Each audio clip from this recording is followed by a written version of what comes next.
സിപിഎമ്മിൽ നിന്ന് മുൻ MLA, പഞ്ചായത്ത്, ജില്ലാ പഞ്ചായത്ത് പ്രസിഡന്റ് ഉൾപ്പെടെയുള്ള സ്ഥാനങ്ങൾ വഹിച്ച ആളാണ് രാജേന്ദ്രൻ. രാജേന്ദ്രൻ ഇന്ന് തിരുവനന്തപുരത്ത് പോയി അദ്ദേഹത്തോട് അയാൾ എവിടെയാലും പോയി കറണ്ടോ?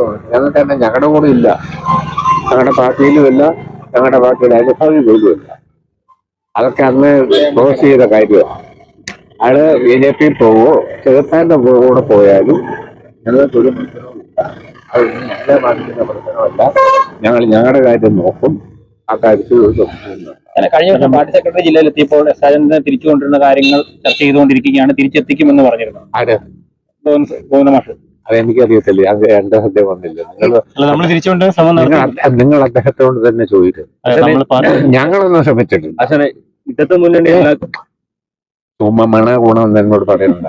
തെരഞ്ഞെടുപ്പ് സമയത്ത് ഇത്തരം ഒരു മാറ്റം അതൊന്നും ഇവിടെ വലിയ വിഷയമല്ല. അയാൾ കാലങ്ങളെ ഞങ്ങളുടെ കൂടെ ഇല്ല, ഞങ്ങളുടെ പാർട്ടിയിലില്ല. ഞങ്ങളുടെ പാർട്ടിയിൽ നടപടി എടുത്ത് പണ്ടേ കളഞ്ഞതാണ്. അയാൾ പാർട്ടിയായി ഒരു ബന്ധവുമില്ല. അയാൾ എവിടെ പോയി കയറിയാൽ ഞങ്ങൾക്ക് എന്നാ? പിന്നെ അയാളെ ആശ്രയിച്ചല്ല ഇവിടെ ഞങ്ങൾ ജയിക്കുന്നത്.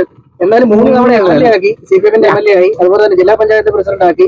ഇങ്ങനെ സ്ഥാനമൊക്കെ വഹിച്ച ഒരാൾ പെട്ടെന്ന് പോകുമ്പോൾ അത് പാർട്ടിക്ക് പാർട്ടിക്ക് ഒന്നും വരില്ല. എന്ത് നിങ്ങൾ എന്താ ഞങ്ങളെ പറ്റി ശരിക്കും? MM മണി അങ്ങ് രാജിവെച്ച പോലെ ഈ പാർട്ടിക്ക് ഒരു കുന്തവും വരില്ല. പറഞ്ഞു മനസ്സിലായില്ലേ? ഞങ്ങൾ അങ്ങനെ സംഘടന. MM മണി ഈ ജില്ലയിൽ ഉള്ള പ്രധാനപ്പെട്ട ഒരു പ്രവർത്തകനാണല്ലോ. ഞാൻ MLA ആണ്. ഞാൻ രാജിവെച്ച് അങ്ങ് പോയാൽ പോലും കമ്മ്യൂണിസ്റ്റ് പാർട്ടി മാർക്സിസ്റ്റ് ഒന്നും വരില്ല. പാർട്ടിയുടെ നയങ്ങൾ വ്യക്തമാകും. ഇത്രയൊക്കെ അവസരങ്ങൾ കൊടുത്തിട്ടും പുള്ളി കാണിച്ച മോശം. അത് അയാളോട് ചെന്ന് ചോദിച്ചു. അതിന്റെ പേര് പിറപ്പ് പഠിക്കുന്നു. തിരുവനന്തപുരത്ത് ചെന്ന് മാധ്യമങ്ങളെ കണ്ടപ്പോൾ പറഞ്ഞിരിക്കുന്നത് CPM ഭയങ്കരമായിട്ട് ദ്രോഹിച്ചു എന്നുള്ളൊരു. ഭയങ്കര ദ്രോഹിച്ചല്ലോ. പിന്നെ ജില്ലാ പഞ്ചായത്ത് പ്രസിഡന്റാക്കി, MLA ആക്കി. എത്ര പ്രാവശ്യം MLA ആക്കി? ഭയങ്കര ദ്രോഹമാണ് ചെയ്തത്. ഈ ജീവിതകാലം മുഴുവൻ അയക്കും പെൻഷൻ. അയാൾ ചത്ത് കഴിഞ്ഞാൽ പൊണ്ടാറ്റിയുണ്ട്, അവർക്കും പെൻഷൻ. ഇതെല്ലാം നമ്മൾ സംഘടിപ്പിച്ച് കൊടുത്തിട്ടുണ്ട്. അതുകൊണ്ട് വാങ്ങിച്ച് നന്നായി തിന്നിട്ടെ. അയാൾ എവിടെ പോയി കയറിയാലും അതൊന്നും ഞങ്ങളെ ബാധിക്കുന്ന പ്രശ്നമല്ല.